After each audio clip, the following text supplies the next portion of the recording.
And I am continuing this series on interesting formations and places to explore in the Blackhand Sandstone, which covers several counties in Ohio. It's several hundred feet thick, and it makes for the neatest scenery, folks. I mean, if you're not into geology, that's fine, but I'll tell you what, this is just neat.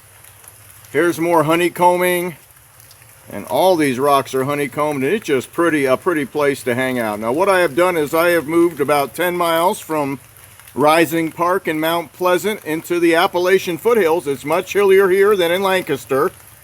And every one of these hills has this Blackhand Sandstone cropping out and forming rock gardens and rock houses and waterfalls. And Old Man's Cave and Cedar Falls are very famous, and they get thousands of people, even on a drippy day like today. But this park is less famous. And I don't want to over-advertise it, but it is called Rhododenderon Cove. And it is part of the Ohio State Department of Natural Areas and Preserves.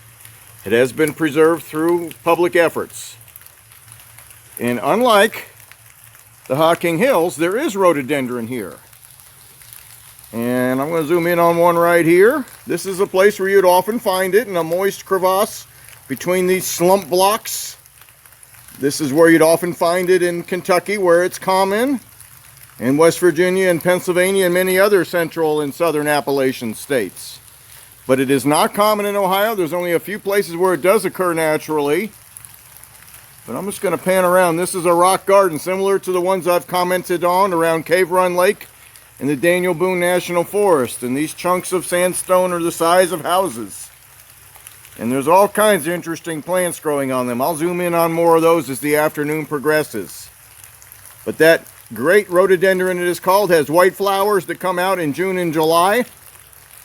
It's too early for them, but it just provides a neat place to enjoy some scenery without a lot of crowds. There is a loop trail through this park, and I'm on a little cubby hole off that loop trail just looking around.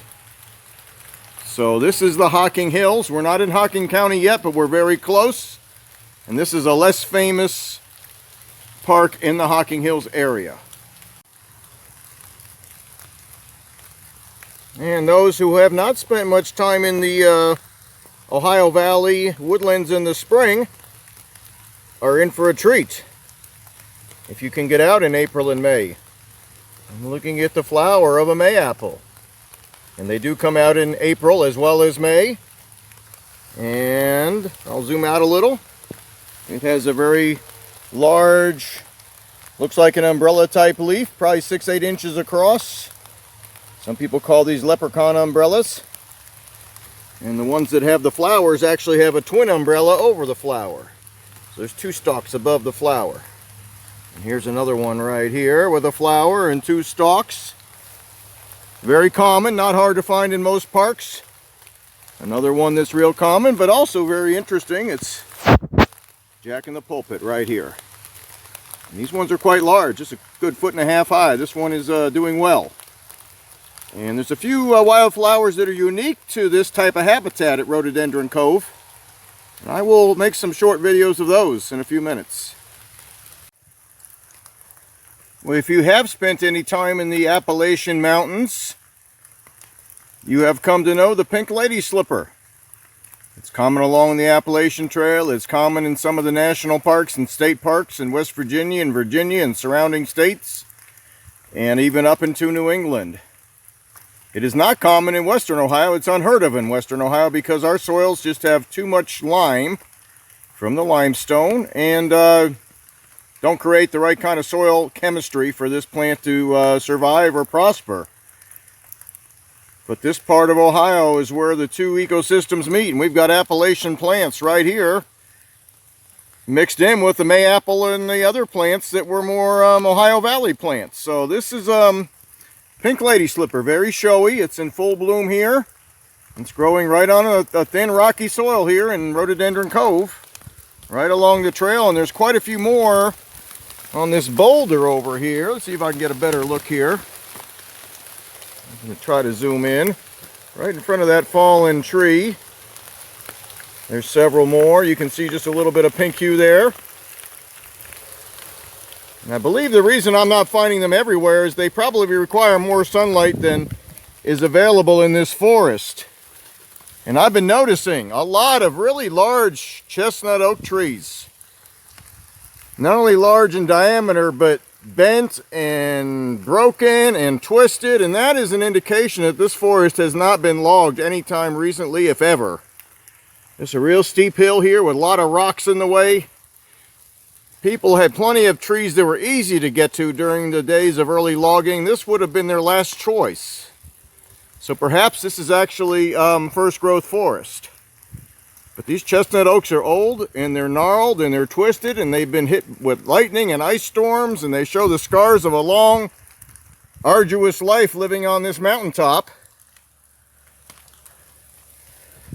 But every one that I see up here resembles ones that I've seen in old growth forests. So that could be what we're looking at here. And I would have to read up more as to whether this has been designated old growth forest or not, but it sure resembles ones that I have seen.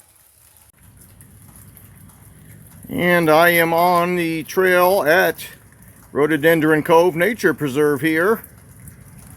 There's no real official names for these trails, but they are color-coded, and there's a blue and an orange, and they both make small loops and then rejoin, and almost looks like a figure eight with a second eight on the end. So easy to follow, but there are some mountain goat sections. This is not terribly steep, but if you don't like narrow spaces, this would not be for you. This is probably 3 feet wide. This is a slump block on my left and the main ridge on my right. And also something I haven't commented on too many times. It's called a rock cap fern, which covers these boulders and provides just some really neat visual texture on a overcast day. You know, you almost get better photos and videos on overcast and drippy days. Everything just becomes more vivid. So this is our mountain goat section. This is the ascent to the ridge at Rhododenderon Cove. And shortly after coming down the mountain goat section, I have come upon an even more vivid and striking example of the honeycombing that I described at Mount Pleasant from a distance. Well, there's nothing to stop me from really zooming in on this honeycomb here, folks.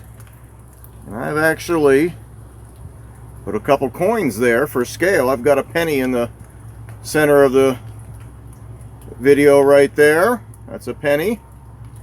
So you can see the size of the honeycomb. It does vary. These are all ripple and swirl marks where sand grains of different minerals have been deposited, and certain minerals resist the erosion from rain and wind and everything else more than others, and that's why we get this honeycombing. But boy, does it make for neat photos. This hike would be worth it just to see these honeycombs, just for the photos you can get. These make the neatest photos. You can do all kinds of neat stuff with these photos from this area where this blackhand sandstone is found. It is just the most photogenic rock you could ever ask for. And I've seen a lot of rocks in a lot of parks in a lot of parts of the Appalachian Mountains, and this stuff takes the prize. So rhododendron aside, first growth forest aside, this honeycomb is enough for the trip right here. And it's not far up from the parking lot to the honeycomb, maybe a 20-minute walk.